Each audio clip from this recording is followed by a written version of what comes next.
Hola a todos. Bueno, podríamos empezar como ese viejo sketch de los Simpsons donde Kent Brockman le dice al profesor Cocón, ¿cree que ya es hora de que nos azotemos la cabeza unos a otros? Y el tipo le decía, sí, yo creo que sí, ya es hora, Kent. Estamos con Andrés Borenstein. Para nosotros es un placer. Andrés es economista graduado en la UBA y máster en finanzas de la UTBT. Actualmente se desempeña como economista jefe para Sudamérica con base en Buenos Aires para el gobierno británico. Es responsable por el análisis macroeconómico en 9 países. Además, fue periodista económico en el diario Clarín y en el semanario El Economista. Tiene un gran currículum, Andrés, así que nos va a poder poner un poquito al tanto de toda esta locura que hemos estado viviendo todos estos días. ¿Cómo estás, Andrés? Hola, ¿cómo te va? Solamente una aclaración que ya no soy más economista para el gobierno británico, ahora soy economista jefe de Econviews, pero bueno, solo Se para va dejarlo claro. actualizando. Sí. No, ya Disculpa. todo bien. Bueno, Andrés, arranquemos. ¿Qué le pasa a este gobierno? O mejor sería la pregunta, ¿este gobierno en algún momento tuvo un plan económico? Mira, obviamente hay que preguntarle a los interesados, pero yo diría que tenía uno en diciembre, que fue la ley de emergencia que pasó, era un plan con mucha austeridad fiscal, digamos, Sí. desde mi punto de vista tenía algunos defectos, como por ejemplo, no creo que la Argentina necesitara una suba de impuestos como la que hubo en diciembre, pero bueno, sí tenía un plan, y ese plan en la cabeza de ellos iba a llevar a que 2020 cierre con un casi equilibrio fiscal. Yo tenía un déficit pequeño, pero iba por ese lado. Eh, yo creo que iba a ser malo para el crecimiento esta suba de impuestos, pero de nuevo, eso es contrafáctico y no necesariamente yo tengo que tener razón, pero yo creo que tenían un plan. Lo que pasa es que, bueno, la pandemia se los tiró por el aire. Y después también me dio la impresión de que el gobierno fue cambiando un poco su inclinación, de ese plan más austero fiscalmente, porque sabía que esa era la ruta que necesitaban, Sí. pasaron a un plan en donde no solo no dieron muchas certidumbres fiscales, y no estoy culpándolos por el déficit de este año, porque con la caída del producto y con la pandemia era necesario el déficit fiscal, pero mirando hacia el futuro no han sabido dar una señal de austeridad fiscal, tímidamente la empiezan a dar ahora, eso por un lado, y por otro lado yo creo que hubo un problema muy grande, si querés, de más de radicalización, donde me parece que el punto de partida fue el intento de expropiación de Vicentín, y a partir de ahí no solo no corrigieron el error, sino que pasaron cosas como el bloqueo a Mercado Libre, en donde el gobierno se hizo un poco el sota, donde en vez de decir, che, eso no está bien, muchachos, resuélvanlo, bla, bla, bla, se hizo el sota. Después Sí. dejó que los intendentes avancen en el conurbano sobre un EDESUR, que si bien no pasó nada, Sí, ¿viste? eso quedó por la mitad. Quedó por la mitad. Después vino toda la historia de la toma de tierras, en donde de Ujú. nuevo el gobierno pareció ser muy complaciente con algo que de nuevo en la Constitución y en el Código Penal está bastante claro que no tiene que ocurrir. Y entonces me parece que un poquito se le fue de las manos. Y bueno, después tuvo la reforma judicial, o sea, las señales fueron todas para un solo lado, no es que decir, bueno, che, me equivoqué Claro. con esto, pero doy una señal muy firme del otro lado. Vos dijiste algo, Andrés, hay una frase muy buena, se le fue de las manos. Y en materia económica, ¿vos creés que esto ya se le fue de las manos? Y mirá, yo siempre pienso que hay tiempo para corregir.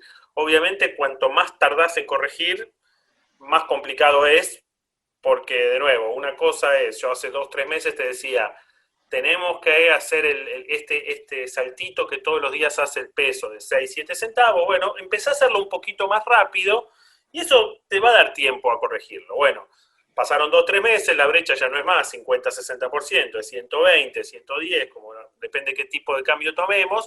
Y Sí. bueno, ahora ya no te alcanza con hacer 2, 3 centavos más de lo que hacías todos los días. Las expectativas de inflación son cada vez más grandes. Entonces yo creo que ahora es medio inevitable que en algún momento haya un salto discreto del dólar. Yo entiendo que el gobierno no lo quiere hacer, probablemente si yo estuviera en el gobierno tampoco querría, porque obviamente cuando salta el dólar suben los precios de los alimentos, caen los salarios, o sea, todos entendemos las consecuencias sociales que tiene Claro. el salto del dólar, no es que estamos mirando números en Excel, sabemos que, que la gente sufre con todo esto, pero me da la impresión de que cuando tenés el dólar en 120, en 120 la brecha, Sí. es medio inevitable porque no tenés la credibilidad para bajar el techo, entonces vas a terminar subiendo el piso. Vos sabés que cuando uno ve a los economistas en los grandes medios y los análisis en los diarios, etcétera, y los debates, yo, por ejemplo, siento que hablan para un público determinado, pero no hablan quizás para los pequeños ahorristas o para la gente de a pie. Y del otro lado, aunque muchos digan, no lo tenés que decir, no se puede hablar, pero a ver, la gente tiene mucho miedo con el tema y tiene miedo porque hay un currículum lindo en los gobiernos argentinos de no poder sacar sus ahorros de un corralito. Acá se viene hablando de que hay como un corralito, se puede decir, porque no te dejan sacar la cantidad de dólares que uno quiera, tenés un tope, tenés un límite, hay bancos que no te están dando, te dan turnos al mes. ¿Crees que esto se puede dar, Andrés? Mira, en principio no, yo te diría que los bancos hoy están muy líquidos, o sea, para que te des una idea, hoy los bancos tienen depósitos privados por 15.000 millones de dólares, de los cuales solamente tienen prestados 5.000 y pico, es decir que hay 10.000 palos verdes que están. Mm. Entonces lo que sí a veces pasa, y sobre todo en el interior, son temas logísticos, que no es que no tengan los dólares, sino que capaz no lo tengan en la sucursal donde vos sos cliente, entonces por eso también te dan el tema de los turnos, si lo haces en Buenos Aires y ni que hablar en las sucursales de microcentro, eso no es de ninguna manera un problema. Es decir, que yo del lado de los bancos no se parece en nada a la situación del 2001, en nada. Bien. Yo creo que el riesgo, el miedo a veces de la gente no es tanto del banco. O sea, yo soy cliente del banco A, del banco B o del banco C, y los bancos esos tres, los tres estoy seguro que tienen los dólares. El problema no Sí. son los bancos A, B o C, no importa público-privado, argentino-extranjero. El problema es el derecho de propiedad. Es que un día Claro. se levante, y yo creo que tampoco va a pasar eso, pero Vos no lo también ves a eso, yo no. eso no lo veo, pero entiendo a la gente que tiene miedo un poco por lo que vos decís. El currículum y cuando la gente ve, che, y este tema de que tomaron una tierra que no era ni siquiera una tierra fiscal, en donde, bueno, a lo mejor el gobierno puede decir, es una tierra de una sociedad anónima o de un señor X, la gente inmediatamente asocia. Yo creo que el miedo de la gente que por lo menos, de nuevo, no estoy pensando en grandes empresas, en gente de a pie, es que ata cabos y dice, che, me da cagazo por la cuestión más institucional que por la cuestión financiera del banco. De nuevo, los bancos hoy en Argentina no tienen qué hacer con los dólares, así que los tienen guardaditos en el Banco Central. Hablando del Banco Central y de Guzmán también, vamos a hablar un poquito de Pez y de Guzmán. En las últimas horas se dio a conocer de que Alberto le entregó toda la batuta a Guzmán. Y ahora parece que hay chispazos. ¿Vos lo ves así? Con Pese, digamos.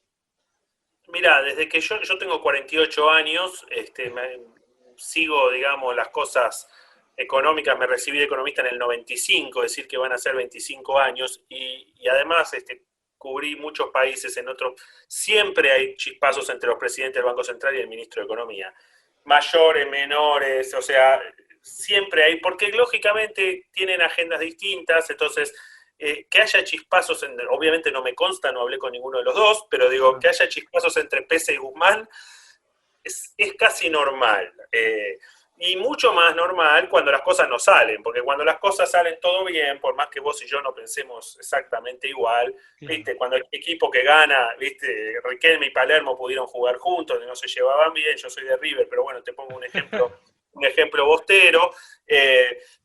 Bueno, pero en este momento Pese hizo unas medidas, no funcionaron, Guzmán dijo otra cosa el lunes, parecería que tampoco funcionó. Bueno, en esa situación los chispazos sería Son lógico que inevitables. aparezca. Sí, Claro. lógico. Ahora se hablaron de que Guzmán va a presentar 60 medidas.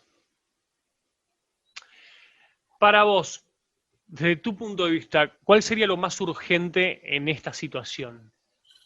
Bueno, lo más urgente parece hacer para mí, y parecería que quieren ir en esa dirección, es hacer un plan fiscal. Es decir, señores, bueno, este año vamos a tener un déficit, no sé, de 7, de 8, de lo que dé. Eh, el año que viene vamos a corregir para mí, ¿no? Lo que deberían Sí, sí, decir. sí. Vamos a corregir el proyecto de ley de presupuesto que mandamos. No va a ser más 4,5% como se dijo, va a ser más bajo. Y digamos, 3,5%, por decir un número, 3,5%. Y para los años subsiguientes vamos a seguir bajándolo tal que llegue a cero, ponele en el 2023. Decir eso está bueno. Y la segunda cosa que tenés que decir es cómo lo vas a hacer, porque también yo te puedo decir que mañana me voy a la luna y nadie me va a creer. Entonces, aparte de decirlo, igual hasta ahora no lo dijeron, así que ya decirlo sería un plus, pero la pregunta es si va a ser suficiente con decirlo y yo diría no. Decime cómo lo vas a lograr. Y eso yo creo que generaría, si lo que dice, si el cómo tiene lógica, yo creo que eso podría tranquilizar. Y la segunda cosa es, como te digo, tratar de generar que el gobierno cambie el discurso. Eh, en donde, de nuevo, que los derechos, vos podés ser de izquierda, de derecha, de centro, pero hay algunas cosas que me parece que no pueden estar en discusión. Entonces, el tema del derecho de propiedad, yo creo que tiene que ser hasta sobreactuado después de estos últimos meses para que la gente Tengo un poco de tenga, confianza. tenga un poco de confianza, exactamente. Exactamente. Vos recién hablabas, me decías que no ves un corralito, pero hay economistas que hablan, no de corralito, pero sí hablan de una hiper, y hay otros que quizás es a ver, es llevarle más intranquilidad a la sociedad, pero hay economistas que dicen, los que no pueden ahorrar en dólares, que ahorren en alimentos. ¿Vos lo ves así? Eh, que acumulen, decís, que Claro. compren. Bueno, la verdad es que la sociedad viene trabajando así, no sé si con alimentos, pero fíjate que hoy las concesionarias de autos no tienen stock o no lo quieren vender. Trata de comprar algunos electrodomésticos, digamos, no lo vas a conseguir. Muy difícil comprar, no sé, un secarropas hoy en Argentina, no hay stock, o un lavavajilla, no hay stock. Y en muchos materiales de la construcción tampoco hay stock. Entonces la gente va a buscar bienes dolarizados. Podría ser que la gente también, el próximo paso sea que vaya a estoquearse de pañales, de latas de atún. Me parece que hasta ahora no ha pasado. Es una forma, digamos, de Pero no es proteger. inviable. No es inviable esto, es lo que, a ver, vos qué querés. Yo quiero, tengo muchos pesos, suponete, quiero dólares. Bueno, a 80 no hay. Y entonces tengo la alternativa de ir digamos, si yo de nuevo puedo ir a hacer, no sé, dólar MEP y a 170, no sé cuánto vale hoy, o veo que la lata de atún está priceada por ahí no a 80, pero a lo mejor está priceada en base a 90. El atún en Argentina en general viene de Ecuador, ¿no? Entonces este es un producto importado. Entonces, bueno, me puedo comprar dólares a 90 en la forma de latas de atún. Me puedo comprar, ¿no? Por eso cada uno con su presupuesto. Están los tipos que se compran BM y Mercedes, están los tipos que se compran una tostadora porque todavía la tienen, y están los que se compran o ladrillos o lata de atún. Hasta ahora, creo que con el tema de alimentos no perecederos no hay un boom de ventas de alimentos no perecederos, pero no me extrañaría. Eh, Esto es así. Nosotros estamos hablando en un contexto con, no sé si le podemos seguir llamando cuarentena, yo le diría un confinamiento, que para algunos ha sido innecesario y que ayuda a profundizar esto. ¿Cómo ves vos? En algún momento esto lo van a tener que levantar al confinamiento. ¿Y cuál crees vos que podría llegar a ser el primer golpe en lo económico una vez que se levante el encierro en materia Mira, económica? por ejemplo, en la ciudad de Buenos Aires estamos probablemente un paso más adelantado que en el interior, las cosas empezaron a levantar un poquito más y hoy creo que se anuncia que más gente vuelve al colegio y todo ese tipo de cosas. Y lo que pasa con eso es que si vos mirás lo que pasó al inicio de la cuarentena, en abril, en mayo, en menor medida en junio, es que la plata no circulaba. Como la plata no circulaba, la inflación era muy baja. Pese a que la Argentina venía con una inercia muy alta, la inflación de abril, de mayo fue ridículamente baja para los estándares argentinos. Lo que empezamos a ver ahora es que, por lo menos los porteños o en el AMBA, empezamos a salir un poquito más y los precios son otra cosa. O por lo mismo que hablamos hace un ratito, cuando ves, por ejemplo, el índice de costo de la construcción, que en septiembre subió 2,9%, pero ese 2,9% viene porque los materiales de la construcción subieron 5,6%, mientras que la mano de obra subió, no me acuerdo si 0,6%. Entonces vos lo que ves ahí es que los productos dolarizados no los estás comprando a 180, pero ya tampoco los estás comprando a 80. Porque la demanda, bueno, hay poca oferta y mucha demanda, y ahí no hay que ser economista para saber que cuando sube la demanda y baja la oferta, los precios tienen que subir. Vos sabés que en todo esto hay algo que no hablamos, y es del Fondo Monetario, que ya salió a reclamar la falta de plan económico. Desde tu punto de vista y con tu conocimiento, las consecuencias que puede haber a futuro de esto, porque ya que el Fondo Monetario estire de la oreja, sumado a todo el quilombo que tenés acá adentro, digamos, tienen muchos frentes abiertos.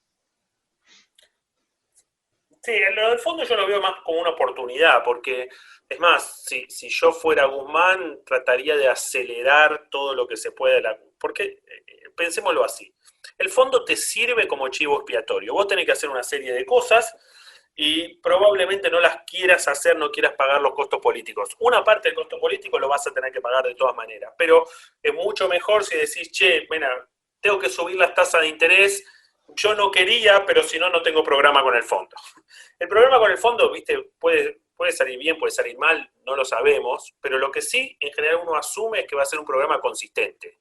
La consistencia es una condición necesaria, pero no suficiente. Entonces, vamos a ver, los tipos van a plantear un escenario fiscal, un escenario monetario que uno quiere creer que va a ser consistente. En eso el gobierno va a tener que dejar algo en el camino. Entonces, yo iría por eso. Y la verdad es que para los economistas, de los que estamos, digamos, no en el gobierno o al mercado, le da mucha más tranquilidad un plan del Fondo Monetario que esto, que además, de nuevo, creo que el presidente se equivocó desde el punto de vista comunicacional al decir que a él no le gustan los planes económicos, y decir, bueno, muchachos, pero, mira, si vos tenés una empresa, tenés que tener un plan de negocios, si sos, tenés que tener... Claro, digo, eso es un buen punto, porque digamos, un presidente que decía que no iba a mostrar las cartas, que no creía en los planes económicos, digo, fueron muchas cosas acumulándose.